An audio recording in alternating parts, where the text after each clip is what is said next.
नाम है वर्षा दुबे और आप देख रहे हैं एनबीटी लाइव। आज आपका बहुत बहुत स्वागत है हमारे मिथ्यावशिष्ट तथ्य राउंड में। आज के सेशन में हमारे पास जो टॉपिक है वो है सर्विकल कैंसर। आज हम बात करेंगे कि सर्विकल कैंसर से अराउंड जो भी मिथ्स हमारी सोसाइटी में बहुत प्रिवलेंटली फैले हुए हैं उनको आज हम क्लियर करने की कोशिश करेंगे, जिसके लिए हमारे साथ मौजूद हैं डॉक्टर मिताली राठौड़, जो कि एक ऑब्स्टेट्रिशियन एंड गायनेकोलॉजिस्ट हैं। तो चलिए डॉक्टर का स्वागत करते हैं और सेशन को शुरू करते हैं। Hello ma'am, how are you? Namaste. Thank you so much for having me. I'm welcome doing to good. मिथ्यावशिष्ट तथ्य। जी, thank you. So doctor Mitali, आज जैसे कि मैंने बताया कि आज का हमारा जो सेशन है वो सर्विकल कैंसर के ऊपर है। तो इसमें मैं कुछ जो प्रिवलेंट मिथ्स हैं वो आपसे पूछूंगी और आप बताइएगा कि कितना सही है और कितना गलत। पहला जो मिथ है वो ये है कि सर्विकल कैंसर की जो वैक्सीन होती है वो सिर्फ शादी से पहले लगवाई जा सकती है, उसके बाद नहीं लगवाई जा सकती। ये कितना सही है? जी, ये बिल्कुल भी सही नहीं है। 9 ईयर की एज से लेके 45 ईयर की एज तक कोई भी वैक्सीन ले सकता है। दूसरा मिथ ये भी है कि ये सिर्फ औरतों के लिए है। वो भी सच नहीं है। 9 to 45 की एज में कोई भी ले सकता है। यूजुअली ऐसा कहा जाता है कि if you are taking it between the age 9 to 16 तो उसका इफ़ेक्टिवनेस ज़्यादा होता है। 16 to 25 वो अच्छे से इफ़ेक्टिव होती है और आफ्टर दैट इफ़ेक्टिविटी थोड़ी कम हो जाती है। पर ऐसा नहीं है कि इफ़ेक्टिविटी नहीं होती, तो आपको जितना जल्दी हो सके उतना लेना है। लेकिन अगर आप सेक्सुअली एक्टिव हो चुके हो तो उसके बाद भी ले सकते हो। ओके, और मैम सर्विकल कैंसर की वैक्सीन लेने के लिए क्या क्या गाइडलाइंस हैं वो फॉलो की जाती हैं? 9 से 45 की एज में लेना ठीक है। है। 3 डोजेजेस लेने हैं। ओके। 3 डिफरेंट टाइप के वैक्सीन अवेलेबल होते हैं। सर्वावैक, गार्डेसिल 4 एंड गार्डेसिल 9, जिसके 3 डोजेजेस हैं, 0, 1 एंड 6। मतलब आज लिया, उसके 1 महीने बाद लिया, उसके 6 महीने बाद लिया। तो 3 डोजेजेस लेने होते हैं। ओके, और जैसे कि अभी आपने बताया था कि सिर्फ वुमेन नहीं मेन को भी लेनी होती है, उनके लिए भी सेम क्राइटेरिया है? हाँ जी। ओके, यही सेम गाइडलाइंस है सारी? हाँ, तो एचपीवी वायरस है, ह्यूमन पेपिलोमा वायरस। उसका उनकी फैमिली जो है उसमें 400 टाइप के वायरसेस होते हैं, ठीक है, एचपीवी 1, 2, 16, 18 वगैरह।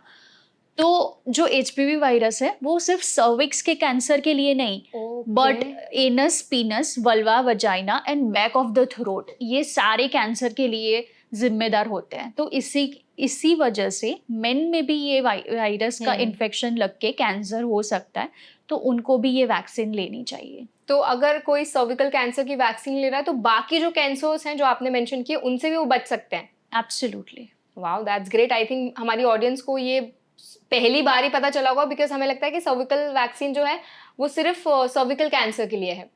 जी। सेकेंड जो मिथ है वो बहुत प्रेवलेंट है, वो ये है कि अगर आपने एक बार वैक्सीन लगवा लिया तो आपको पैप स्मीयर टेस्ट नहीं करवाना चाहिए या नहीं कराने की जरूरत है। नहीं, ऐसा बिल्कुल नहीं है। फ्रॉम द एज 21 to 45 आपको 21 से 30 साल की उम्र तक 3 साल के डिस्टेंस में पेप स्मीयर करवाना चाहिए। अगर आपके फैमिली में सर्वाइकल कैंसर किसी को हुआ है, मम्मी को, मौसी को, नानी को, तो 1 या 1.5 साल के डिस्टेंस पे कराना चाहिए। आफ्टर द एज 30 आपको एचपीवी स्क्रीनिंग के साथ पेप स्मीयर कराने चाहिए on every 5 yearly basis. Okay, आपने अभी बताया कि अगर आपकी फैमिली में किसी को है तो भी आपको वैक्सीन कराने की ज़रूरत है।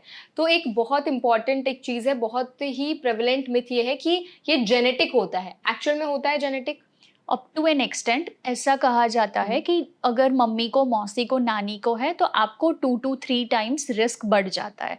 उसके साथ साथ कुछ जीन्स होते हैं जैसे HLA-DQ1 एंड HLA-DR1। तो अगर आपकी बॉडी में ये HLA है तो आपको कैंसर होने का चांस बढ़ जाता है। ओके, और एक और मिथ है मैम कि सर्विकल कैंसर प्रेगनेंसी के टाइम पे नहीं होता है, ये कितना सही है? जी नहीं, होता है। ऑफ कोर्स बहुत अच्छी बात है कि केसेस थोड़े से कम है, पर होता है प्रेगनेंसी के टाइम पे भी। अगर प्रेगनेंसी के टाइम पे सर्विकल कैंसर हो गया तो फिर मिसकैरेजेस के भी केसेस होते हैं? मिसकैरेजेस के भी चांसेस होते हैं। उसके अलावा कौन से स्टेज में ये कैंसर हुआ है वो समझना ज़रूरी है। अगर 1A1 और 1A2 है तब तक हम नॉर्मली प्रेगनेंसी को कंटिन्यू करके सर्वाइकल कोनाइजेशन या आगे के कोई प्रोसीजर कर सकते हैं। अगर B2 से आगे फैल गया है कैंसर तो हमें प्रेगनेंसी भी टर्मिनेट करने की ज़रूरत पड़ सकती है। ओके तो अगर आपको सर्विकल कैंसर है ड्यूरिंग द प्रेगनेंसी तो आपके बच्चे पर भी उसका डायरेक्टली इम्पैक्ट पड़ता है। एब्सोल्युटली। और वो भी फिर प्रोन हो जाएगा, अगर फॉर एग्जांपल वो गर्ल होती है तो उसको भी सर्विकल कैंसर का चांस रहेगा। जी। ओके एक और मैम मिथ है कि क्या क्या अगर फॉर एग्जांपल किसी को सर्विकल कैंसर होता है, सिर्फ वो सर्विकल कैंसर सर्विक्स को ही अफेक्ट नहीं करता है, वुमेन की एक ही बॉडी पार्ट को अफेक्ट नहीं करता, बल्कि अदर जो बॉडी पार्ट्स है जैसे कि किडनी हो गया, हार्ट हो गया, वो भी फेलियर होने के चांसेस होते हैं। तो वो सारे कैंसर्स में होता है, ठीक Okay. है। सर्वाइकल कैंसर सर्विक्स से यूट्रस में फैल सकता है, फेलोपियन ट्यूब्स में, किडनी में। तो किडनी तक अगर फैल चुका है तो किडनी फेलियर हो सकता है। ओके तो मैम ये तो थे जो मिथ्स मुझे आपसे पूछने थे, जो मोस्ट प्रेवलेंट मिथ्स थे हमारी सोसाइटी में सर्विकल कैंसर को लेके। एक मिथ मैं आपसे जानना चाहूंगी जो आपको बहुत बार सुनने में आता है जो कि सही नहीं है। लोग ऐसा बोलते हैं कि अगर मुझे वाइट डिस्चार्ज हो रहा है तो मुझे सर्वाइकल कैंसर है। That is not always true. Okay in some cases आपको फाउल स्मेलिंग, ज्यादा डिस्चार्ज होना is linked with cervical cancer. Okay तो वो एक है। सेकेंड चीज़ ये है जो बहुत प्रेवलेंटली मैंने सुनी है, वो ये है कि सेक्स करने के बाद अगर ब्लीडिंग होती है किसी को, that is also linked with cervical cancer. Okay तो वो एक चीज़ है जो हमें दिखानी चाहिए, पेप स्मीयर कराना चाहिए अगर इंटरकोर्स के बाद ब्लीडिंग होती है तो।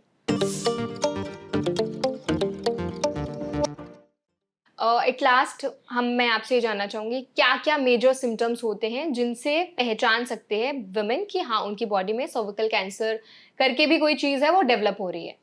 एक तो है सर्वाइकल कैंसर एसिम्प्टोमेटिक होता है कि उन्हें पता ही नहीं है कि किस चीज़ की वजह से अब उनके बॉडी में है या नहीं, मतलब कोई सिम्टम्स है ही नहीं, ठीक है। दूसरा है अबनॉर्मल टाइप का वाइट डिस्चार्ज होना। तीसरा है सेक्स के बाद ब्लीडिंग होना, साइकिल के बीच में ब्लीडिंग होना, पीरियड्स के दौरान ब्लीडिंग ज़्यादा होना, कभी भी क्लॉट्स आने लग जाना। तो ये सारी चीज़ें हैं। Most prevalently foul smelling, heavy discharge के रूप में सर्वाइकल कैंसर मैनिफेस्ट होता है। बिल्कुल, thank you so much doctor Mitali, हमारे जो भी सर्विकल कैंसर पर मिथ्स थे उनको बर्स्ट करने के लिए और सर्विकल कैंसर की सच्चाई लोगों तक पहुंचाने के लिए आपका बहुत बहुत धन्यवाद। Thank you. आई होप आज का मिथ्या वर्सेस तथ्य सेशन आपको पसंद आया होगा। अगर आज का मिथ्या वर्सेस तथ्य सेशन में दी गई जानकारी आपको हेल्पफुल लगी हो तो वीडियो को लाइक करें और ऐसे और भी मिथ्या तथ्य देखने के लिए हमारे चैनल NBT लाइव को सब्सक्राइब करना ना भूलें।